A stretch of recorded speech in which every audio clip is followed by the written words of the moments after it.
जिस प्रकार से ब्राह्मणों के खिलाफ जो जहर समाजवादी पार्टी के लोग लगातार अपने बयानों में दे रहे हैं, वो साफ दर्शा रहा है कि ब्राह्मणों को मिटाने की लगातार साजिश समाजवादी पार्टी की तरफ से की गई है।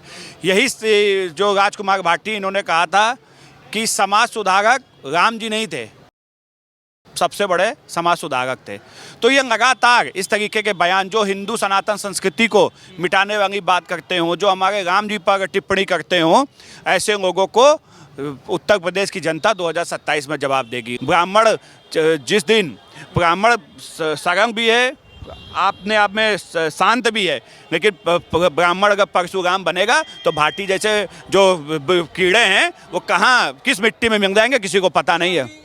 आज ब्राह्मणों के अंदर गुस्सा नहीं है, एक ज्वाला उबल गई है। जिस दिन फूटेगी उस दिन समाजवादी पार्टी के जो गुंडे टाइप के हैं, जो चुटभैये नेता हैं, इनकी लंका लगेगी। इनको समझ नहीं आएगा कि इन्होंने क्या बयान दिया। समाजवादी पार्टी को पूरा ब्राह्मण समाज 2027 में समाजवादी पार्टी का श्राद्ध कराएगा और समाजवादी पार्टी को 2027 में 27 सीटें नहीं आने देंगे। नमस्कार, मैं दौलत शर्मा और आप देख रहे हैं प्यारा हिंदुस्तान। इसमें मौजूद हैं लखनऊ में और हमने देखा कि किस तरीके से सपा के प्रवक्ता राजकुमार भाटी ने ब्राह्मणों को लेकर आपत्तिजनक टिप्पणी करी।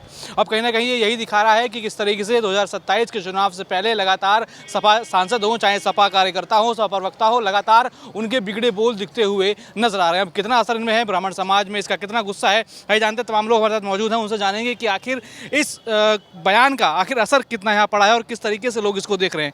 क्या कहेंगे बयान जो दिया है सपा के प्रवक्ता हैं, राष्ट्रीय प्रवक्ता हैं, काफ़ी ज़्यादा स्तर पे हैं वो, लेकिन फिर भी इस तरीके से उन्होंने बयान दिया, ब्राह्मणों को लेकर वैसा शब्द का इस्तेमाल किया।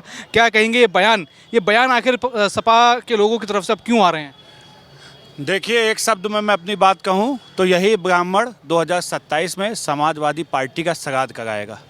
क्योंकि जिस प्रकार से ब्राह्मणों के खिलाफ जो जहर समाजवादी पार्टी के लोग लगातार अपने बयानों में दे रहे हैं, वो साफ दर्शा रहा है कि ब्राह्मणों को मिटाने की लगातार साजिश समाजवादी पार्टी की तरफ से की गई है। यही से जो राजकुमार भाटी इन्होंने कहा था कि समाज सुधारक राम जी नहीं थे, सबसे बड़े समाज सुधारक थे। तो ये लगातार इस तरीके के बयान जो हिंदू सनातन संस्कृति को मिटाने वाली बात करते हों, जो हमारे राम जी पर टिप्पणी करते हों, ऐसे लोगों को उत्तर प्रदेश की जनता 2027 में जवाब देगी। लेकिन मैं कहना चाहता हूँ ये राजकुमार भाटी की अकेले की आवाज़ नहीं है, ये समाजवादी पार्टी की लाइन है। समाजवादी पार्टी की ये ब्राह्मणों के प्रति सोच है जिसको उन्होंने प्रदर्शित करने का काम किया। वो राष्ट्रीय प्रवक्ता है, उनकी कोई बात एक आम कार्यकर्ता की तरीके से नहीं है, वो पार्टी लाइन जो कहती है उसी के अंतर्गत ये बातें हैं। लेकिन मैं कहना चाहता हूँ समाजवादी पार्टी के ब्राह्मण नेता जो अपने को कद्दावर नेता समझते हैं, जैसे आपके संतोष पांडे हो गए, आपके माता प्रसाद पांडे हो गए, आपने पवन पांडे को देख लीजिए, कहाँ है ये सब। ये लोग सिर्फ एक ट्विटर पर फेसबुक पे एक बयान देकर ही अपना गुस्सा जाहिर करेंगे, क्यों नहीं इसको पार्टी से बाहर कर गए। आज उनका ब्राह्मण प्रेम कहाँ चला गया? अगर यही किसी तरीके का किसी और पार्टी के नेता ने ये बयान दे दिया होता इस तरीके का, तब तो ये अभी तक छाती पीटने लगते। लेकिन आज इन्हीं की पार्टी के नेता इस तरीके के बयान दे रहे हैं तो इनकी आवाज़ें नहीं उठ रही हैं, क्योंकि ये महत्वाकांक्षी लोग हैं। ये ब्राह्मणों के नाम पे जो राजनीति करते हैं, ब्राह्मणों के नाम पे सत्ता सुख भोगने वाले लोग, जब आज ब्राह्मणों के खिलाफ बातें हो गई हैं, इन्हीं के पार्टी के लोग कर रहे हैं, तो ये मौन बैठे हुए हैं। ये ब्राह्मण समाज बर्दाश्त नहीं करोगे। पहली बार नहीं हुआ, आपने देखा किसी उत्तर प्रदेश के अंदर नीरज मिश्रा जो बूथ कैप्चरिंग रोकने का काम किया था, उसकी किस प्रकार से समाजवादी पार्टी ने उसकी गर्दन इसी लखनऊ के अंदर मंगवाने का काम किया था, आज तक उसका खुलासा नहीं हो पाया। इसी उत्तर प्रदेश के अंदर हमने देखा था 2014 में एक वाजपेयी परिवार को किस तरीके से जूते की माला पहना के पूरे शहर में घुमाने का काम यही समाजवादी पार्टी के गुंडों ने किया था। किस प्रकार से समाजवादी पार्टी के नेता मुलायम सिंह कहते थे कि अगर सांप और ब्राह्मण एक साथ आ जाए तो पहले ब्राह्मण को मार दो। तो ये इनकी सोच लगातार, इन्होंने ब्राह्मणों के खिलाफ जहर उगलने का काम किया है और ब्राह्मण कभी भी इनके साथ नहीं खड़ा हो सकता। कि ब्राह्मणों के ये सबसे बड़े द्रोही लोग हैं और ये किसी के नहीं हैं। ये चाहे दलित हो, चाहे पिछड़े हों, आज दलित पिछड़े भी इनको याद आ गए हैं क्योंकि चुनाव का समय है। पीडीए की जो बात करते हैं, अगर आप एनसीआरबी के आंकड़े उठा लीजिए तो एनसीआरबी के आंकड़े आप उठाइए तो आपको पता चलेगा कि सबसे ज़्यादा गरीब दलित पिछड़ों की ज़मीनों को अगर सबसे ज़्यादा कब्जे आया तो इनकी स्वजाति के लोगों ने कब्जाने का काम किया, इनके कार्यकर्ताओं ने कब्जाने का काम किया। अगर सबसे ज़्यादा दलितों की हत्या हुई किसी की सरकार में तो समाजवादी पार्टी की सरकार में। पिछड़ों को अधिकार छीनने का काम अगर किसी ने किया तो समाजवादी पार्टी ने किया, ये किसी से छुपा नहीं है। लेकिन ये जो ब्राह्मणों को जो इन्होंने जो कंपैरिजन किया है, ब्राह्मण जिस दिन ब्राह्मण सरंग भी है, अपने आप में शांत भी है, लेकिन ब्राह्मण अगर परशुराम बनेगा तो भाटी जैसे जो कीड़े हैं वो कहाँ किस मिट्टी में मिल जाएंगे किसी को पता नहीं है। कुछ दिन पहले अखिलेश यादव बड़े ब्राह्मण हितैषी बन रहे थे, दादा परशुराम हैं, उनको लेकर बयान दिए थे, उनकी काफ़ी ज़्यादा सराहना कर रहे थे, तमाम ये चीज़ें कर रहे थे। अभी मुक्तेश्वर आनंद का पूरा मामला आया तब वो काफ़ी ज़्यादा ब्राह्मण हितैषी बन गए, तुरंत उनसे मिलने चले गए, कहा कि ब्राह्मणों पर बीजेपी जुल्म कर रही है। आज उनके प्रवक्ता कुछ कह रहे हैं तो एक बयान नहीं है अखिलेश यादव। देखिए, जो संत जी की आपने बात की, मैं उनका नाम नहीं लूँगा, लेकिन संत महोदय कहाँ हैं? आज उनको ये ब्राह्मणों के खिलाफ जो जहर उगला गया वो बयान इनको नहीं सुनाई दिया। आज ये लोग, क्योंकि ब्राह्मण समाज पर टिप्पणी हो गई है तो पूरा समाज, पूरे नेता शांत हैं। आज ब्राह्मणों के लिए आवाज़ कौन उठाएगा? योगी जी की सरकार उठाएगी। योगी जी हैं तो हम ब्राह्मणों को, मैं ब्राह्मण समाज से आता हूँ, अमित त्रिपाठी मेरा नाम है।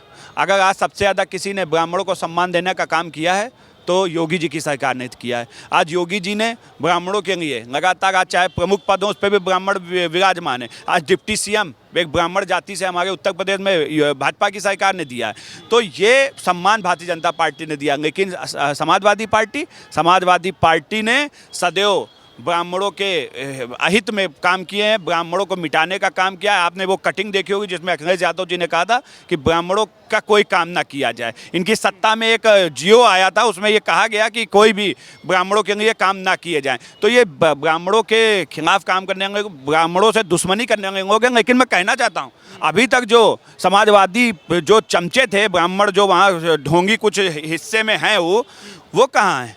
वो कब इस्तीफा देगा समाजवादी पार्टी से? कब संतोष पांडे इस्तीफा दे गए? कब ये पवन पांडे इस्तीफा दे गए? कब माता प्रसाद जो विपक्ष के नेता बने हैं वो कब इस्तीफा दे गए? क्योंकि ये इस्तीफा नहीं देंगे, ये केवल ब्राह्मणों के नाम पे वोट लेंगे, ब्राह्मणों के हित की बात नहीं करेंगे। इनके ढोंग पाखंड ब्राह्मण समाज जानता, ब्राह्मण इनके साथ ना है, ना था और ना रहेगा। अभी राजकुमार भाटी ने एक वीडियो जारी करी, उसमें कह रहे हैं कि बीजेपी आईटी सेल का खेल है। मैंने इसे कुछ गलत नहीं बोला, मैंने बस क्रिया की प्रतिक्रिया दी है। कोई ब्राह्मण अगर इनको चौराहे पे मिल के तब ये ना कहें कि वो भाजपा आईटी संघ का कोई काम था।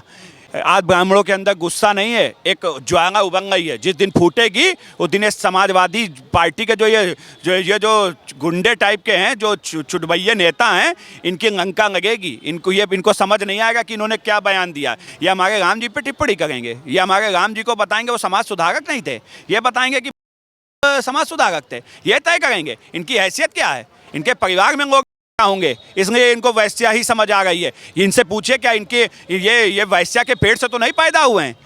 आज पूरा समाज ये जानना चाहता है। आज हम सब समाजवादी पार्टी को, पूरा ब्राह्मण समाज 2027 में समाजवादी पार्टी का श्राद्ध कराएगा और समाजवादी पार्टी को 2027 में 27 सीटें नहीं आने देंगे, क्योंकि ब्राह्मण भी योगी जी के साथ है, पिछड़ा भी योगी जी के साथ है, दलित भी योगी जी के साथ है, सब कोई योगी जी के साथ है। इनके सिर्फ स्वजाति के कुछ गुंडे मानसिकता के लोग हैं जो इनको वोट करेंगे। ये 27 में 27 सीटें नहीं पाएंगे। आज मुझसे आप कहीं भी नोट कर लीजिएगा। अच्छा, राजकुमार भाटी के बिगड़े हुए बोल, अभी एक दिन पहले सपा के सांसद हैं अजित सिंह लोधी, उनके प्रधानमंत्री नरेंद्र मोदी को गाली देना, क्या ये दिखा रहा है कि एक जो सपा है, क्या एक हार का डर 27 में दिखा रहा है कि बौखला गए हैं उनके नेता, या फिर ये सामाजिक सौहार्द बिगाड़ने की कोशिश कर रहे हैं, या फिर जातीय दंगा फैलाने की कोशिश कर रहे हैं? क्या मानते हैं? अखिलेश यादव जी और समाजवादी पार्टी जिस पार्टी का समर्थन कर देती है दूसरे राज्य में, उस पार्टी भी सोने से मिट्टी हो जाती है। तो अब ये जान चुके हैं कि ये चुनाव नहीं जीतेंगे। चाहे बंगाल का चुनाव आपने देखा कि ये दीदी जीत गई थी, अखिलेश भैया ने बयान दिया था, ट्वीट पे ट्वीट दिया। अब कहाँ है? अब उन्होंने कहा कि ईवीएम हैक हो गई। अब इन्होंने बताया कि चुनाव आयोग मिक्स था। मैं पूछना चाहता हूँ कि अगर यही सब चीज़ें हैं तो आपको 2027 का चुनाव ही नहीं लड़ना चाहिए ना, क्योंकि आप अभी से एक स्क्रिप्ट तैयार कर रहे हैं कि चुनाव आयोग पे ठीकरा फोड़ना है, आपको ईवीएम पे ठीकरा फोड़ना, आपको शासन प्रशासन पे ठीकरा फोड़ना, तो आप मत लड़िए। अब आपने जब ठान ही लिया है कि हमको बेईमानी ही हो गई है तो फिर आपको नहीं लड़ना चाहिए, क्योंकि उत्तर यहाँ पर जनता जनादेश देती है। हमने तमिलनाडु में भारतीय जनता पार्टी की सरकार नहीं बनी, ईवीएम होती तो मोदी जी वहाँ भी सरकार बना गए थे, केरला में भी सरकार बना गए थे, क्यों नहीं बना पाए? क्योंकि जनता ने जनादेश नहीं दिया। जनता का जनादेश मान्य होता है। 2000 हम लोग 400 सीटों को सुन गए थे कि भारतीय जनता पार्टी की 2024 में आएंगी, तो 240 पे सिमट गए। तो ये जनता का जनादेश है, ये ईवीएम का कमाल नहीं है। मैं कहना चाहता हूँ ब्राह्मण समाज इकट्ठा है अखिलेश यादव समाजवादी पार्टी को मुंह तोड़ जवाब देने के लिए। इनके साथ ना था ब्राह्मण, ना है और ना रहेगा। इनका श्राद्ध समाजवादी पार्टी का 2027 में ब्राह्मण समाज जरूर कराएगा।